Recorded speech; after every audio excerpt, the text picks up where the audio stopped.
Commander Esirin of the Ninth Stalker Clade knew something was wrong the moment the human did not react.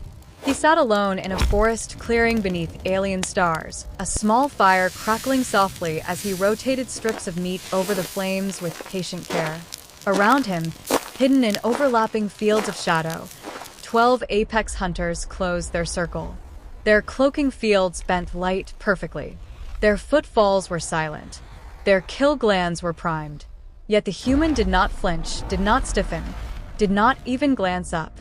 Esirin stepped forward, her scales pulsing faintly with irritation rather than the usual pre-hunt thrill. "Human," she said, letting her voice carry authority. "You have observed us tracking you for over an hour. You know what we are." The man nodded mildly, as if she had commented on the weather. "Ninth Stalker Clade," he replied. "Adaptive ambush predators. Thermal masking. Echolocation dampening. Talons rated to breach light armor." He lifted his eyes at last, meeting her with his two. "Name's Aaron. You hungry?" One of Esirin's secondary hearts misfired. Prey did not offer food. Ever. "You understand our purpose," she said carefully. "You are the target." Aaron shrugged, tearing a piece of meat with his teeth. "Makes sense. Beacon on the ridge has been broadcasting my location for days. Kinda hard to miss." The hunters shifted. They took pride in silent pursuit. "Then why?" Esirin demanded. "Do you not flee?" Her species lived for the chase. The terror. The moment prey broke.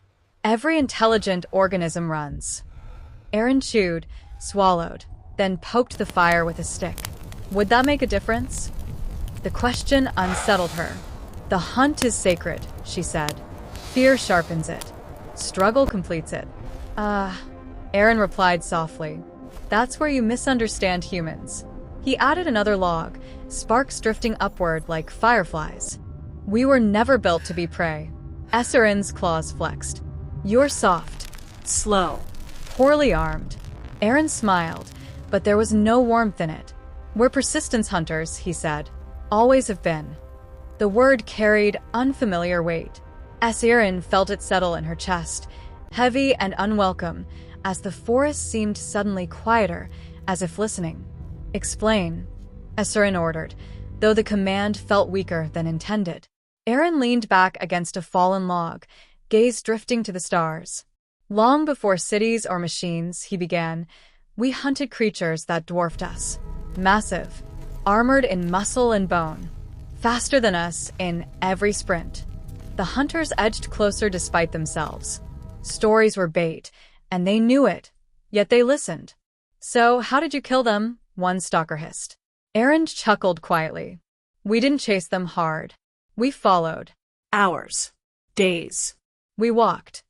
He tapped his chest. "Human sweat. We dump heat better than almost anything on land. Those beasts could run, fight, gore us to pieces, but they couldn't keep moving forever." He mimed footsteps in the dirt. "Eventually they collapsed. And when they did, we were still there." Esirin felt unease ripple through the pack. Collapse through exhaustion was a hunter's shame. "That is endurance," she said, "not dominance." "Wrong," Aaron replied. "That's inevitability." He stood slowly, brushing ash from his hands. "And we didn't stop there. We learned to hunt together. Share information. Rotate roles. A lone human is dangerous. A group is extinction level." His tone remained conversational, which somehow made it worse. "We took over our planet," he continued. "Anything that threatened us, we wiped out. Then we felt guilty and tried to undo some of the damage." Esirin narrowed her eyes. "Why tell us this?" Aaron looked directly at her. "Because you asked why I don't run." He paused. "I don't run because I know something you don't." Silence stretched. Finally, one hunter whispered, "What?" Aaron's smile vanished. "You've been tracking me for 3 days," he said. "I've been tracking you for 4. Esirin's blood ran cold. She expanded her perception fully, ignoring protocol. The clearing snapped into new clarity. The fire sat precisely at its center. The surrounding trees bore shallow marks, barely visible. Snare anchors. Directional traps. The ground beneath her feet was too even. 2 cleared. My people have been watching since your ship entered orbit, Aaron added. Learning your patterns, your blind spots. The hunters turned, senses straining, suddenly aware of how exposed they felt. The forest no longer felt like theirs. It felt prepared. Esserin realized, with dawning horror, that the chase had never belonged to them at all. Aaron spoke gently, as if delivering a lecture rather than a threat. 2 of my team are in elevated positions, he said. 1 prefers distance. 1 prefers gravity. Branches rustled faintly above. Another is underground. Humans figured that trick out a long time ago. Esserin's claws scraped stone, as she stepped back to spite herself. You map our weaknesses, she said, for slaughter. Aaron shook his head. No. That's the part you really won't like. He stepped closer, and she hated that she yielded ground. We don't want to kill you. Confusion rippled through the pack. Then why hunt us? She demanded. Aaron's eyes were steady. Because that's how humans deal with predators. We study them. We adapt to them. Then we integrate them. He gestured vaguely. Wolves tried to hunt us once. Now they sleep in our homes. Big cats stalked us. Now they knock things off tables for fun. The idea was obscene. You enslaved them, Ephraim snarled. Aaron laughed softly. No. We domesticated them. There's a difference. They chose us. He leaned in just enough that she could smell the smoke on his clothes. That's what terrifies most species about humans. We don't just win. We absorb. Esserin felt something fracture inside her certainty. You think you could do that to us? She whispered. Pack hunters of Xerath? Aaron shrugged. Give it a generation or 2. Cultural exchange. Shared food. Shared defense. Your young will grow up around ours. He smiled again, almost apologetic. They'll think chasing us was a myth. The forest remained silent, oppressive. Finally, Esserin said, That future will never happen. Aaron tilted his head. That's what the wolves said. The words landed like a killing blow. Somewhere, unseen, a human voice crackled through a concealed communicator. Aaron, stop scaring the guests. Food's ready. He sighed theatrically. Duty calls. Turning back to the frozen hunters, he gestured toward the fire. You're welcome to eat with us.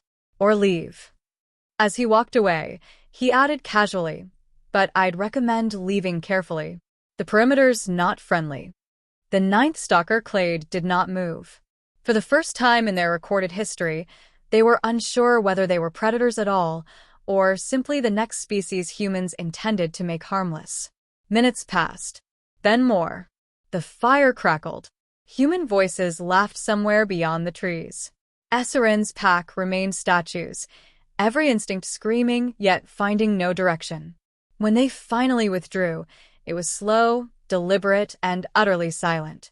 They returned to their ship without claiming a trophy, without speaking a word. The debrief that followed was the shortest in Clade history.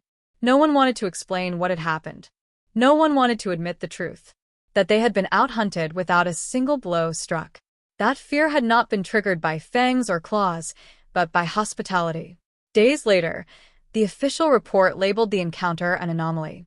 Unofficially, it spread like a contagion through the predator networks. Humans were not prey. Humans were a process. A slow, grinding inevitability that ended with you sitting at their fire, wondering how your species fit into their story. Esserin could not sleep during transit. Every time she closed her eyes, she saw the clearing, the precise placement, the calm, the confidence of a creature that knew time was on its side. When they reached Xerath space, the Clade elders listened in stunned silence. One asked the question none of them wanted answered. If they did not wish to kill you, the elder said, why allow you to leave? Esserin swallowed. Because they knew we would tell others, she replied. Because fear spreads faster than blood.